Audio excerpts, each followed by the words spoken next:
인연은 우리 삶의 꽃이지만 때때로 가시가 되어 우리를 찌를 수 있습니다.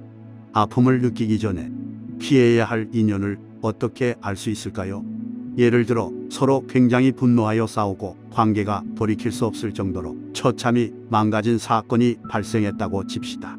그 사건은 갑자기 일어난 것이 아닙니다. 그 전부터 그 사람의 마음속에 불만이나 원망, 어떤 상황에 대한 반응 등 여러 원인이 모여 그런 결과를 만들어냈다고 볼 수 있습니다. 이를 불교에서는 업과라고 표현합니다. 이는 모든 사건이 원인과 결과, 즉 인과관계에 따라 일어난다는 법칙을 의미합니다.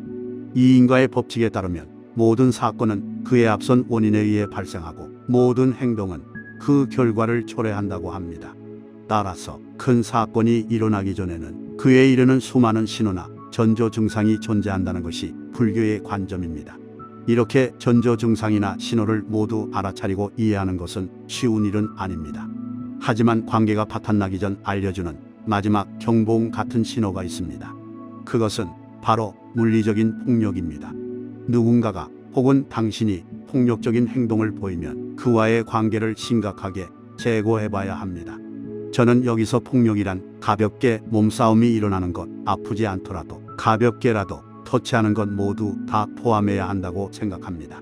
이는 산불과 비슷합니다. 작은 담뱃불이 점점 커지며 나중에는 순식간에 산을 태울 만큼의 큰 화마가 됩니다. 작은 폭력은 더 크고 더 악화된 폭력으로 이어질 가능성이 높습니다. 처음에는 미미한 신체 접촉이나 가볍게 투덜거리는 것처럼 보일 수 있지만 이것이 쌓이고 쌓여서 결국은 상대방을 상처 입히는 큰 폭력으로 변모할 수 있습니다. 상대방이 작은 폭력적인 행동을 보이면 우리는 과감히 관계를 손절해야 합니다. 가족과 같이 피로 맺어진 인연이라도 잠시 동안 떨어져서 시간을 갖는 것이 좋습니다. 또한 이런 행동을 보이는 사람과의 인연을 미리 끊어야 하는 또 다른 중요한 이유가 있습니다. 이것은 사실 우리 스스로를 보호하기 위함입니다. 석가모니는 자비를 가르쳤습니다.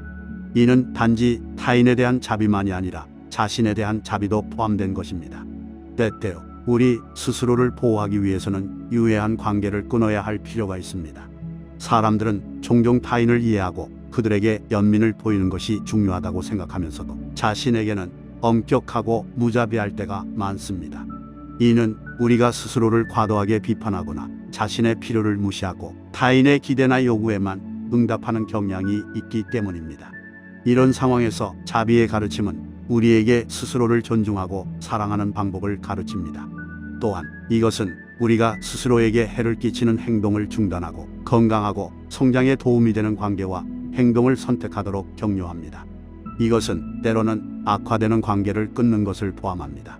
그런 관계는 우리의 정서적, 정신적, 심지어 신체적 건강을 해칠 수 있기 때문입니다.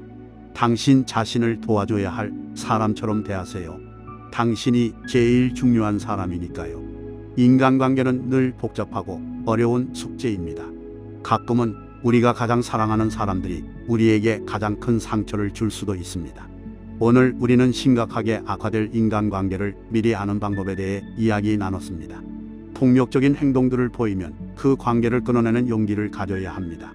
이것은 관계가 더 이상 돌이킬 수 없을 정도로 파국이 되는 것을 멈추고 스스로를 보호하기 위한 방법이기도 합니다.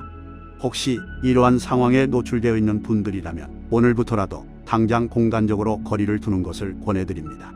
다음번에도 삶의 문제를 해결할 수 있는 영상으로 찾아뵙겠습니다. 감사합니다. 행복한 하루 되세요.